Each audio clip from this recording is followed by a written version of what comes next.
The special session on property taxes last month may have provided some short-term relief for homeowners, but state leaders acknowledge there's way more work to do along the housing front, including increasing supply. Denver 7's Brandon Richards shows us their focus is now on long-term solutions.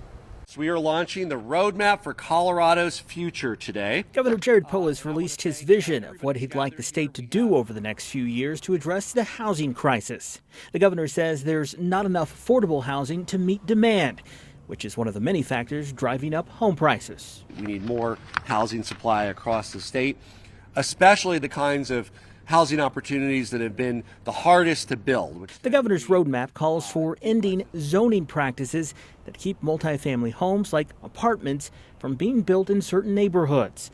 And he wants to make it easier to build non-traditional living spaces such as garage and basement apartments. We need to remove bureaucratic barriers and red tape and speed up housing opportunities for every community. The governor says he'll release more details over the next few weeks. Meanwhile, I'm looking forward to the commission. A bipartisan task force is preparing to begin its work. I think we were very realistic that what we could do in the special session was short term. But now we've got to come back to the drawing board and look at things that are going to be 5, 10, 15-year solutions. State Senator Chris Hansen will chair the task force, which will look for those long-term solutions.